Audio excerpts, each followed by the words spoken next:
Hello, I'm Neil Sanderson, a consultant ecologist and lichenologist who's lived and worked in the New Forest in southern England for several decades and have become fascinated by its ecology and conservation. New Forest is well known for its exceptionally rich pasture woodlands and heathlands with a superb lichen flora.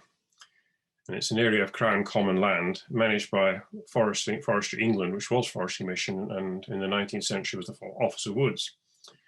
But it has its origins in a royal forest and is a survival of a complex medieval shared landscape with multiple users and different aims.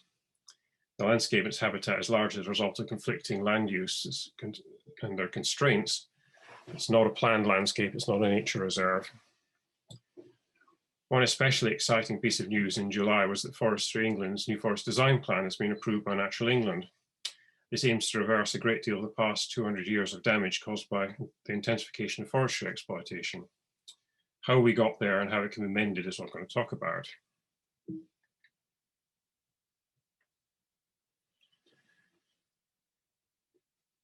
The New Forest is a very large area in lowland England and the lowland Western Europe of natural habitat. It has a donut basically of heathland on the outside with blocks of woodland on the inside, a large strip in the northeast side, a big central block and some outlying woods. The heathland itself is relatively unfragmented, though it has lost significant blocks at the edges.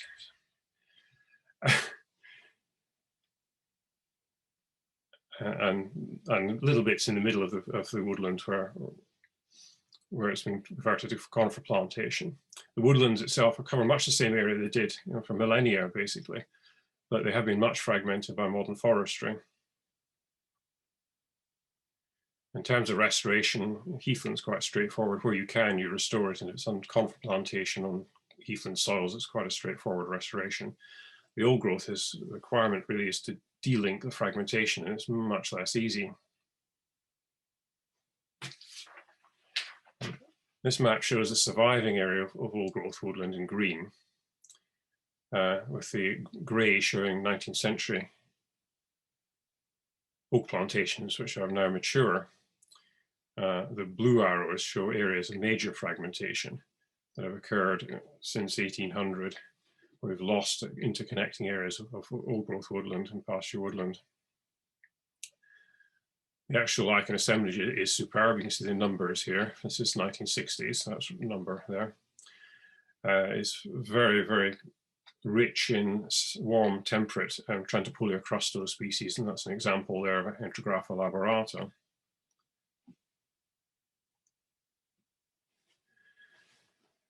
In the early modern period, it was huge area intact, but the Crown's interest was shifting from the deer forest to exploiting the woodland in a much bigger way than it had before. The main parties involved the Office of Woods. We wanted to exploit the timber, which they seem to have done by heavy selection, felling, and then relying on wild regeneration for the replacement. So it was essentially an exploited wildwood rather than a systematically managed wood.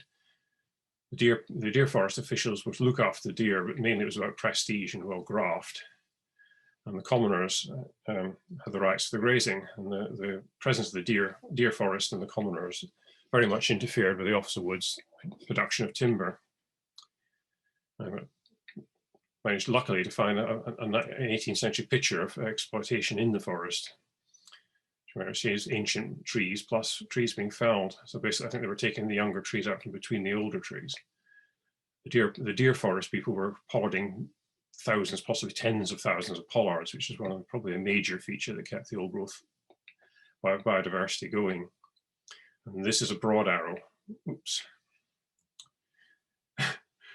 which tells the deer, is a mark of Crown ownership, and basically tells the deer forest authorities not to pollard this maiden beech tree.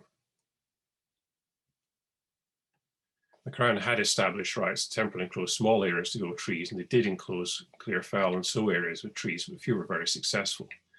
Mostly reverted open forest heathland and developing pasture woodland. The areas that have survived subsequently planting are now very difficult to distinguish from the open forest ancient pasture woodlands, but the oldest generation of trees and the lichens is missing.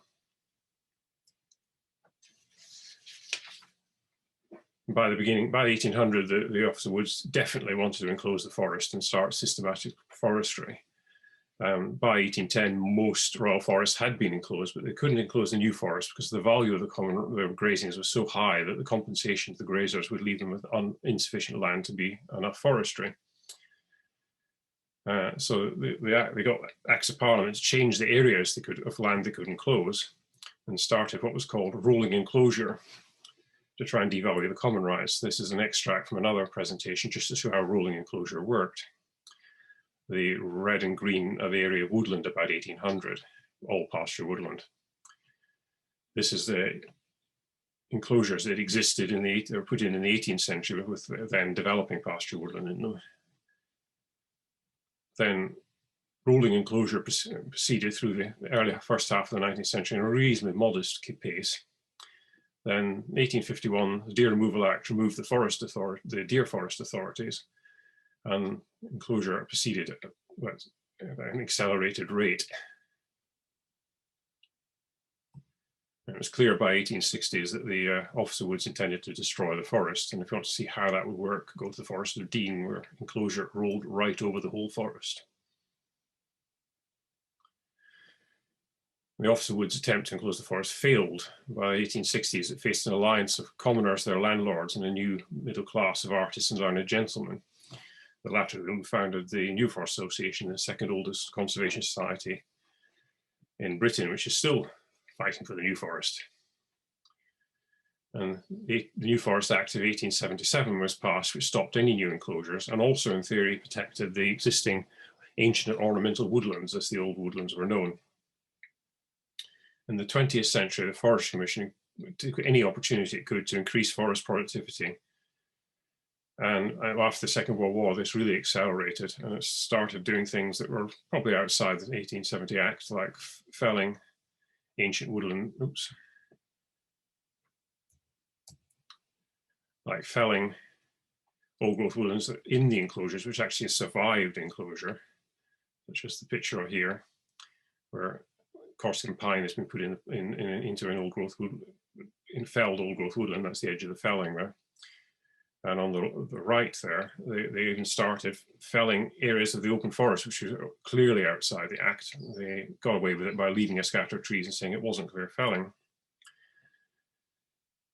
This led to another bout of opposition, included in a wonderful story of a young woman going on a spying mission to regional head office to ask to see the New Forest Management Plan, which was regarded by the local police as a secret management plan, though they hadn't told regional head office that.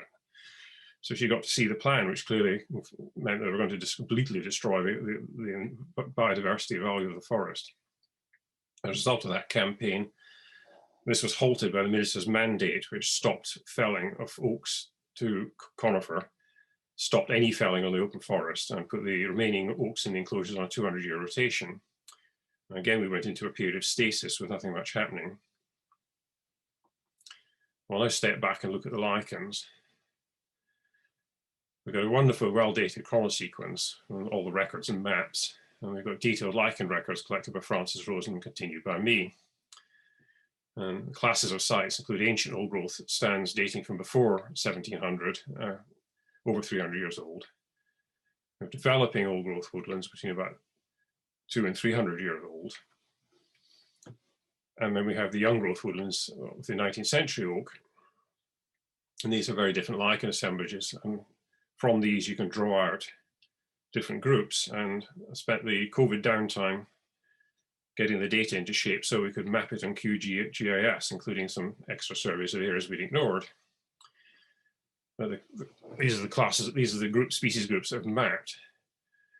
And the widespread woodland species strongly colonized the 19th century oak plantations.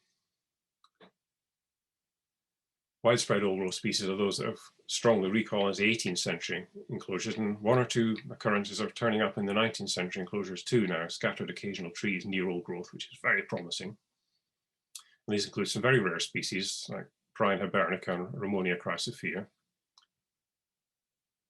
Finally, there's quite a few different ecological groups which are not found in the 18th century enclosures. I've chosen to map the ancient oak specialists That's a very straightforward one. They're also beach specialists, but they show a deeper into time story, which we don't want to get into here. It's another lecture. And this is a map of the widespread woodland species. You can see a few of them are turning out outside the forest as well. We haven't quite finished the mapping for QGIS, and where it says little dragon signs for here be dragons, where we haven't been yet. That's the two main blocks of what was interconnected pasture woodland in 1800. And that's the outer areas of old pasture woodland in 1800. And as you can see, the widespread woodland species have pretty well got back to where they were. This is the widespread old growth species. You can see there's quite a difference here. We've got quite a bit of fragmentation in the central block of old growth woodland, where the 19th century enclosures have knocked quite a significant hole in it. But in the northeast block, nothing much has happened, it appears. Here's but here's where 18th century plantations are dominant, and what's actually happened is they recolonized this area very well. If you go on to the old ancient oak specialists, even greater degree of fragmentation. Again, we've got the fragmentation in the central block, which is even more marked. You see where the enclosures, big blocks of enclosures went in. We've also got a big gap in the north and then in the northeast block as well. And this is where the 18th century plantations are dominant, and the old oak species have failed to get into those enclosures yet. We're clearly going to need more time. We know it does happen because we've got stands that were colonized after the Black Death 600 years ago, and they have got oak specialists. So somewhere between 300 and 600 years it happens. Probably within 400, we think. And the main, catch up in my notes. Yes, by the late 1990s, there's changes in the remit of the Forest Commission, and conservation legislation was increasingly important to biodiversity conservation. As by then, the potential for the restoration of past damage was being discussed and argued. To do this, you required the ability to get people, various different interests to buy in. In case of defragmenting the old growth woodlands, that mainly need buy-in, consent, and acceptance from foresters. And I contributed evidence from our lichen studies that this was possible, and the conversion of 19th century oak plantations to old growth pasture woodland was the best way to do this. And we've done this mainly through conservation bodies, local conservation bodies such as the New Forest Association and the Hampshire Wildlife Trust, but with the support of the National Natural England. The first design plan in the late 1990s accepted that some conversion of productive forest to old growth was possible. This wasn't carried out systematically, so we failed to actually join up many of the big breaks, but we got the principle accepted. This is a map done for lobbying after the first design plan. The blue and red is 19th century woodland, which could be used to defragment it. The darker colors are bits that were accepted during the first design plan. The grayer colors are bits we were suggesting would complete the restorations. This is essentially the situation in the forest when we went into the design plans. The stripy colors are pasture woodlands. The enclosures are, this button isn't very good. Enclosures are enclosed by the black lines, with the brown is the broadleaf woodlands, mostly not the 19th century woodland, but some older woodland. The other colors, green and blue, are conifer plantations, mixed woodland. Green is the conifers. Fine.